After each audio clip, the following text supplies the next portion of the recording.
अविराम धूप के नीचे एक अकेला किसान परिश्रम करता है। उसका पसीना दिन के अथक श्रम को दर्शाता है। एक गांव में एक मेहनती किसान रहता था।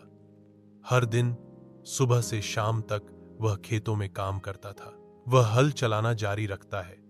सूरज की गर्मी में उसकी चाल स्थिर है।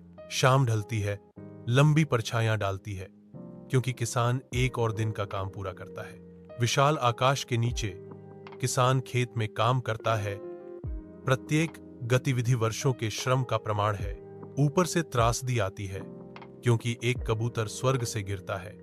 उसका उतरना किसान की स्थिर लय के विपरीत है। घायल कबूतर भारी होकर जमीन पर उतरता है। उसका पंख मुड़ा हुआ और खून से लथपथ है। एक दिन एक कबूतर किसान के खेत में गिर गया। उसका पंख घायल था। किसान रुकता है। उसका मौसम से प्रभावित चेहरा चिंता से भर जाता है, क्योंकि वह घायल प्राणी को देखता है। विनम्र फार्म हाउस के अंदर किसान अनंत कोमलता से घायल कबूतर को गोद में रखता है। कोमल हाथों से वह कबूतर के घायल पंख की देखभाल करता है।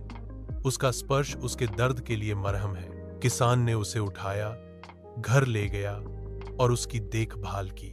वह कबूतर को ताजा पानी देता है, जो आशा और उपचार का प्रतीक है। कबूतर पीता है। किसान की दयालुता से पुनर्जीवित होता है। किसान की कोमल देखभाल फार्म हाउस को करुणा और नवीनीकरण के आश्रय में बदल देती है। दिन बीतते हैं और कबूतर ठीक हो जाता है।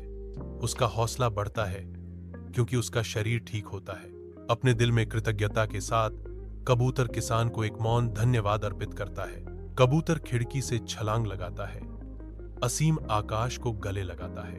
किसान देखता है, एक कोमल मुस्कान उसके होंठों पर आती है, क्योंकि वह कबूतर की नई स्वतंत्रता का गवाह बनता है। विशाल आकाश के नीचे एक अकेला किसान अपने विस्तृत खेत में काम करता है। कड़ी मेहनत के बीच सोने की एक चमक उसकी नजर को आकर्षित करती है, जिससे उसके काम की लय बाधित होती है। वह घुटने टेकता है। उसका मौसम से तंग हाथ धीरे से एक सोने का सिक्का उठाता है। उसके चेहरे पर आश्चर्य की एक झलक। अगले दिन किसान को अपने खेत के पास एक छोटा सा सोने का सिक्का मिला और हर दिन एक नया सिक्का दिखाई देने लगा। गांव के दिल में एक किसान बच्चों को इकट्ठा करता है, एक कहानी साझा करने के लिए तैयार। ऊपर एक अकेला कबूतर चक्कर लगाता है, जो कहानी के सामने आने का मूक गवाह है। किसान की आवाज गूंजती है, दयालुता का फल हमेशा मीठा होता है। वह आगे बढ़ते हैं, बच्चों से आग्रह करते हुए, दूसरों की मदद करो बिना किसी स्वार्थ के। बच्चे ध्यान से सुनते हैं। उनके चेहरे किसान के शब्दों की बुद्धिमत्ता को दर्शाते हैं।